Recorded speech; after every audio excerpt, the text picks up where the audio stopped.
ನನ್ನ ಫ್ರೆಂಡ್ 2 ಎಕರೆ ಏಲಕ್ಕಿ ಬಾಳೆ ಗಿಡ ಉತ್ತಿದ್ದು ನಾವೇ. ಅದಕ್ಕೆ ಇವಾಗ 1.5 ತಿಂಗಳಾಗೈತೆ. ಗೊಬ್ಬರ ಕೂಡ ಹಾಕ್ಬೇಕಾಗಿತ್ತು. 9.24 ಮತ್ತೆ ಒಂದು ಮೂಟೆ ಹಿರಿಯ ಮೂಟೆಯನ್ನು ತರಿಸಿದ್ರು. ಸೇಮ್ ಟು ಟಾರ್ಪಲ್ ಮೇಲೆ ಕ್ಲೀನ್ ಆಗಿ ಗೊಬ್ಬರ ಹಾಕ್ಬಿಟ್ಟು ಮಿಕ್ಸ್ ಕೂಡ ಮಾಡ್ಕೊಂಡ್ರೆ ಸೇಮ್ ಟು ನನ್ನ ಫ್ರೆಂಡ್ಸ್ ಇವತ್ತು ಎಷ್ಟು ಜನಪ್ಪ ಹೋಗಿರೋದು ಕೆಲಸಕ್ಕಂದ್ರೆ ಕರೆಕ್ಟಾಗಿ 5 ಜನ ಕೂಡ ಹೋಗಿದ್ರೆ ನಾವು ಕೂಡ ಗೊಬ್ಬರ ಕೂಡ ಹಾಕೊಂಬತ್ತಾ ಇದ್ರೆ ಸೇಮ್ ಟು ಎಷ್ಟಪ್ಪ ಆಗ್ತಾ ಇರೋದು ಒಂದೊಂದು ಗಿಡಕ್ಕೆ ಗೊಬ್ಬರ ಅಂದ್ರೆ ಕರೆಕ್ಟಾಗಿ ಒಂದೊಂದು ಇಡೀ ಕೂಡ ಗೊಬ್ಬರ ಕೂಡ ಹಾಕೊಂಬತ್ತಾ ಇದ್ರೆ ಇದು 2 ಎಕರೆ ಬೈಲ್ ಹಾಕಕ್ಕೆ ಟೈಮ್ ನೋಡಿದ್ರೆ 10:30 ಕೂಡ ಆಗಿತ್ತು.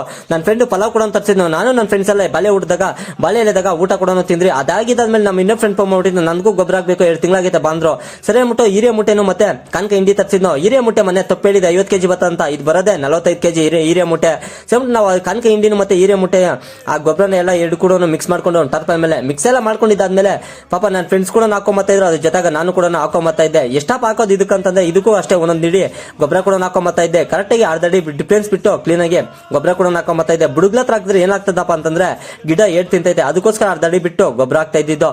ಸೇಮ್ ಅದೆಲ್ಲ ಆಗ್ಬೇಕಾದಾಗ ನಮ್ಗೆ ಒಂದು ರೋಗ ಕೂಡ ಕಾಣಿಸ್ತು ಎಲೆಗಿಲ್ದಾಗ. ಯಾಕಂತಂದ್ರೆ ಹುಳುಗಳು ತಿಂದಾಕ್ಬಿಟ್ಟಿತ್ತು. ನಾನು ಕೂಡ ನನ್ನ ಫ್ರೆಂಡ್ ಕೇಳಿದೆ ಇದಕ್ಕೆ ಎಲೆಗಿಲ್ಕ ಇವಾಗ ಮದ್ದೋಡ್ಬಿಟ್ಟು ಸೊರಗ್ತೈತೆ ಅಂತಂದೆ. ಯಾವ್ದಪ್ಪ ಮದ್ದೋಡಿಬೇಕಾಗಿರೋದು ಇದಕ್ಕಂತಂದ್ರೆ ಕರೆಕ್ಟ್ಗೆ DSP -99 ಅದ್ರ ಜೊತೆಗೆ ಎಕ್ಸ್ಪೋನೆಸ್ 2 ಕ್ಲೀನ್ ಆಗಿ ನೀರಾಗಿ ಮಿಕ್ಸ್ ಮಾಡ್ಕೊಂಡು ಸ್ಪ್ರೇ ಮಾಡಿದ್ರೆ ಯಾವುದೇ ತರ ರೋಗ ಕೂಡ ಬರಲ್ಲ, ಯಾವುದೇ ತರ ಹುಳು ಕೂಡ ಬೀಳಲ್ಲ ಅಂತ ಹೇಳಕ ಇಷ್ಟಪಡ್ತೀನಿ. ಹಾಕಿರೋ 2 ಎಕರೆ ಬೈಲಾಗ ಈ ತರ ಕಳೆ ಕೂಡ ಇತ್ತು. ನಾವು ಹಾಕಿರೋ ಗೊಬ್ಬರ ಗಿಡಕ್ಕೆ ಮಾತ್ರ ತಾಕತ್ ಬದಲಿ ಬೈಲ್ ಬರ್ಕೊಡ್ಬಿಟ್ಟಿದ್ದು. 5 ಕೂಡ ನೋಡ್ತಾ ಇದ್ವಿ ಚಿಕ್ಕ ಟ್ಯಾಕ್ಟರ್ ಇದ್ದಾಗ. ಬಾಳೆ ಗಿಡದ ಬಗ್ಗೆ ಏನೇ ಮಾಹಿತಿ ಬೇಕಾದ್ರೆ ನನ್ನ ಫಾಲೋ ಮಾಡಿ ನನ್ನ ವಿಡಿಯೋಸ್ ನೋಡಿ ಅಂತ ಹೇಳಕ ಇಷ್ಟಪಡ್ತೀನಿ. ಇವತ್ತಿನ ಕತೆ ಇಷ್ಟು, ನಾಳೆ ಸಿಗ್ತೀನಿ ಫ್ರೆಂಡ್ಸ್.